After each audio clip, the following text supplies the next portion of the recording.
Wow, it's just a wildlife-filled ride. Is this car gonna run me off the road? Hi, I'm Beth from Beth Bikes. Today's adventure is Coffeenuring adventure number 6, which means that our Coffeenuring adventures are almost coming to a close for 2022. There will be one more adventure after this one, so make sure you stay tuned. Coffeenuring adventure number 5 didn't include much gravel as it was a quick ride after work, but today's ride is going to change that. Welcome to a real gravel ride, where the coffee will be near the end. Let's get started. I'm starting out a little bit chilled this morning, but don't want to overheat. There's that fine balance between not being too cold and also not being too hot. We've got a little bit of time on some pavement before we hit the gravel. We have lost our next shoulder, but we shouldn't be on this for much longer. It's a whole gaggle of turkeys, or whatever you call a group of turkeys.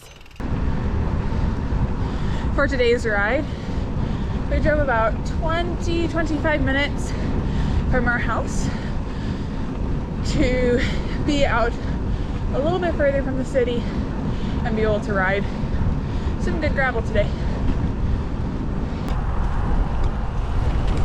Start Strava.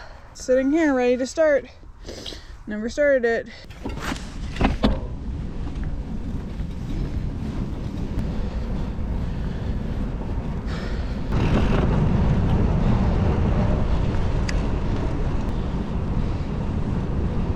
Up here, we'll hit the start of the gravel. There we go. Off-roading. Technically still on a road. Off pavement. Onto the gravel. There's a deer.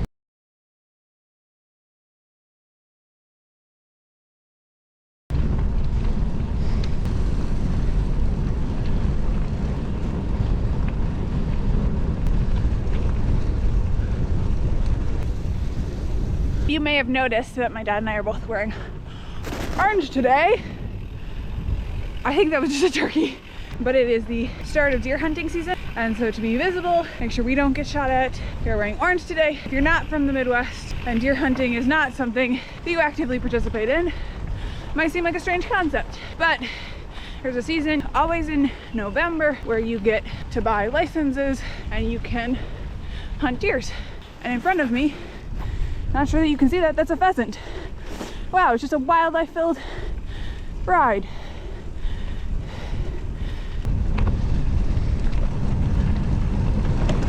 One of the nicest things about riding gravel is there's so few people out here.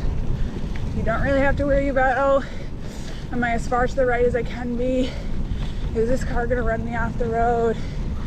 That is not really a worry out here.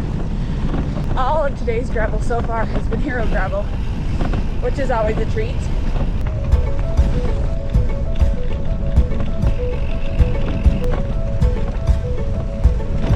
Another pheasant.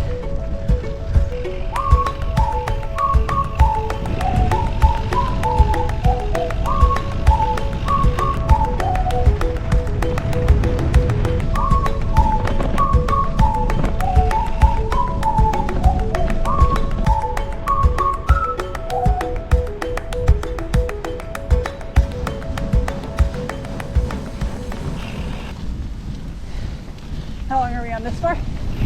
1.2. Okay. This is the problem with me not having the route. I made the route. I remember parts of it, like what direction we turn.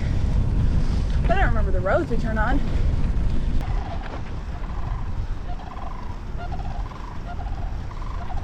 One thing I am noticing out on this ride is that even though the fall foliage has fallen, and so we aren't seeing as many of the beautiful colors, the golden wheat and grass and alfalfa that's all turned is so pretty.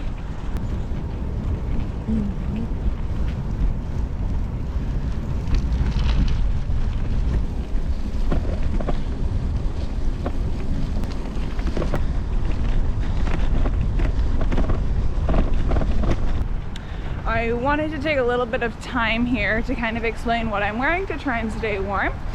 Today our ride started about 33 degrees Fahrenheit, so just above freezing. In Celsius, I don't even think that would be 1 degree.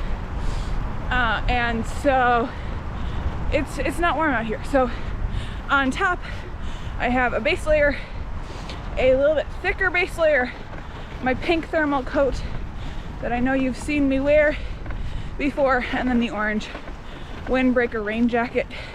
It's old enough that it's no longer fully waterproof, but it works well as a windbreaker. If I were to do it again, I'd probably wear one less layer on top, but I really haven't been too warm at all. On my hands, I have waterproof, a little bit thicker gloves, and I have a chemical hand warmer in there to try and keep my hands warm, and that has been working. On the bottom, I have my ski pants on, which are my thickest pants that I own. They're windproof, waterproof on the front, and then underneath those, I am wearing a chamois to keep my quads warm and to protect my butt. But I find my quads are one of the first things to get cold. And then on my feet, all the way down there, I am wearing smart wool socks, my cycling shoes, and then I have a ski style boot cover on top, which if you want to learn more about my winter setup, give this video a like and I will do a whole video all about what I wear in the winter.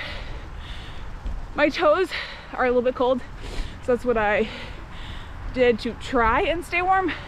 Wasn't 100% successful.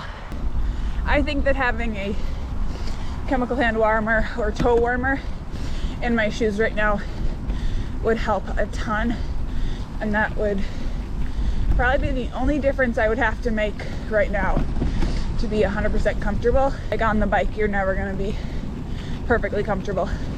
At least not when it's 33 degrees outside.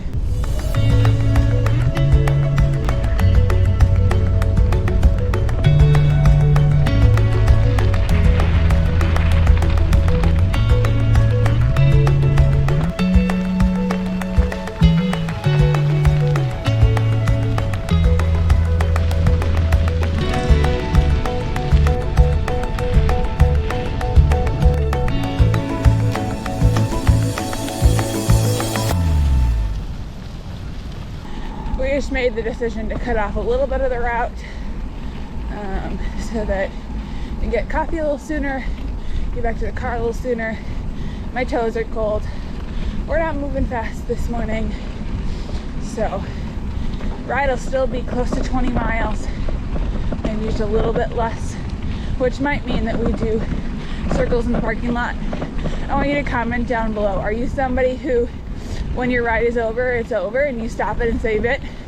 Or are you somebody that if you're a couple hundredths or a couple tenths from the next number, you'll do circles around the block or the parking lot to get to that number? I am definitely if I'm at 0.95, I'm gonna do the extra 500ths to get to the next whole number.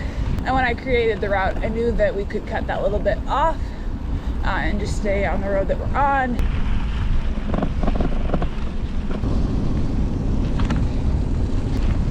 I heard once that people in the country wave at each other when they're passing on a road because you're acknowledging just how few people you end up seeing.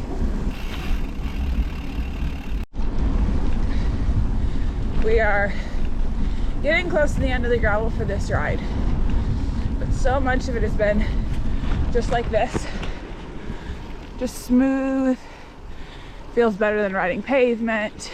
We'll get our coffee or coffee-like beverage and then head back to the car. We parked a little bit more than a mile from our coffee shop, like a mile after our coffees, which will be good because you stop and you start to cool down and then you have to get moving again. Here's the end of the gravel, the start of the pavement.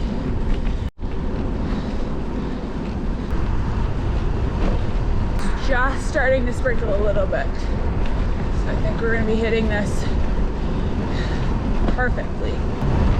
The whole morning was supposed to be rainy, so that we've gotten this much of our ride in without much precipitation at all is amazing. And by rainy, I mean mixture, because we're almost at freezing. And so that comes down as a slushy mix.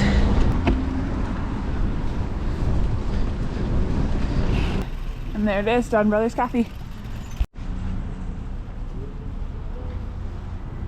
Can I get caramel in mine? For sure. Today's stop is at Dunn Brothers Coffee, and we have 2 small hot apple ciders. Cheers. Cheers. And yes, the bikes are behind us. It's like misty. It's not rainy. It's not like wet. It's just misty.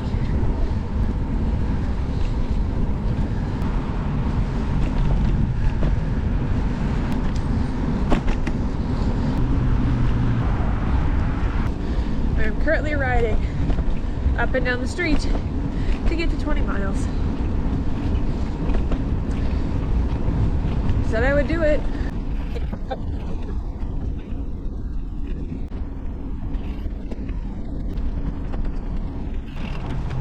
And that is the end of Coffeenuring adventure number 6. If you've gotten this far in the video, give this video a like and subscribe. If you think you have a friend who would enjoy this video, share it with them. It helps grow my channel and reach more of you. Until next time, I'm Beth. See ya. Hi, I'm Beth from Beth.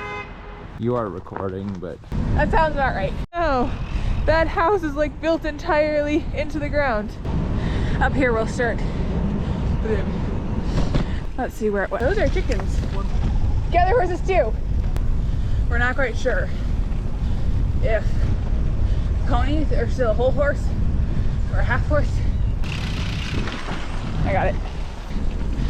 So if you wave at everyone, it's not like you're waving at hundreds and hundreds of people. Gab your horses for cold shows or... And here is the end of the pavement. Or, I guess it is where the pavement ends if you're going the other way. The one stolen. That'd be a long walk home. Whoever was with him. Oh.